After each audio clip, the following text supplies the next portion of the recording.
সন্মিলিত সাহিত্য মঞ্চ অসমৰ তৃতীয় বৰ্ষপূৰ্তি অনুষ্ঠান আজি গোলাঘাট জাতীয় বিদ্যালয়ৰ প্ৰেক্ষাগৃহত অনুষ্ঠিত হয়।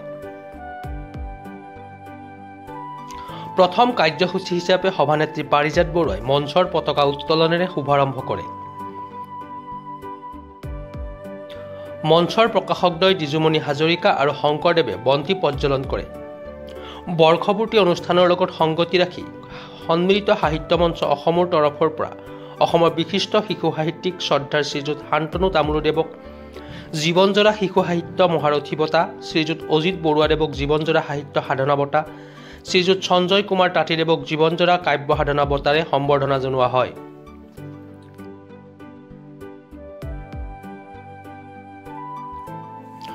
সদৌ অসম ভিত্তিত কৌস্তভমণি হাজৰিকাৰ স্মাৰক কবিতাৰ মুকলি পাণ্ডুলিপি প্ৰতিযোগিতাত যুটীয়াভাৱে আঞ্জুমাৰা হুছেইন আৰু ৰূপজ্যোতি গগৈক বঁটা প্ৰদান কৰা হয়।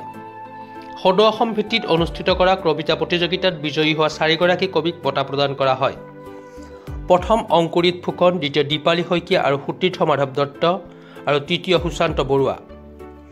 সদৌ অসম ভিত্তিত অনুষ্ঠিত কৰা অনুগল্প প্ৰতিযোগিতাত ক্ৰমে বিথিকা দত্ত প্ৰথম, ডিম্পী বুঢ়াগোহাঁই দ্বিতীয়, পুষ্পাঞ্জলি গোস্বামীক তৃতীয় বঁটা প্ৰদান কৰা হয়।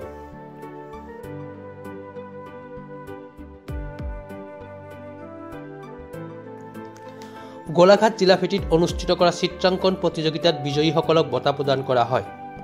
ক শাখাৰ প্ৰথম আকাংক্ষা হাজৰিকা, দ্বিতীয় নাটাছা ভেৰুৱা, তৃতীয় অনিমেষ অংকন হাজৰিকাক, বিচাৰকৰ বিশেষ বঁটা মানাহাট টাউৰিজ। খ শাখাৰ বঁটা লাভ কৰে প্ৰথম গীতাৰ্থ বৈশ্য, দ্বিতীয় মেঘৰাগিনী বৰা, তৃতীয় আস্থাজিতা গগৈ, বিচাৰকৰ বিশেষ বঁটা গৌৰাংগদীপ শইকীয়া। উল্লেখযোগ্য যে তৃতীয় বৰ্ষপূৰ্তি অনুষ্ঠানত বহুকেইজন গণ্যমান্য ব্যক্তি উপস্থিত থাকে। গোলাঘাটৰ জ্যেষ্ঠ সাংবাদিক দীপেন দত্ত, অনুগল্পকাৰ জ্যোতিৰ্ময় গগৈ, জনপ্ৰিয় ফেচবুক গোট সপোনৰ পৰিধি, অসমৰ প্ৰতিষ্ঠাপক আৰু মুখ্য তথা যোৰহাট জিলা কবি সন্মিলনৰ প্ৰচাৰ সম্পাদক বিকি নেওগ, লিমাৰিক লেখক কুমুদ ৰঞ্জন হাজৰিকা, জাতীয় বিদ্যালয়ৰ অধ্যক্ষ স্মৃতিৰেখা বৰা, উপাধ্যক্ষ বনশ্ৰী কাকতীয়ে উপস্থিত সভাত সৌন্দৰ্য দুগুণে বৃদ্ধি কৰে।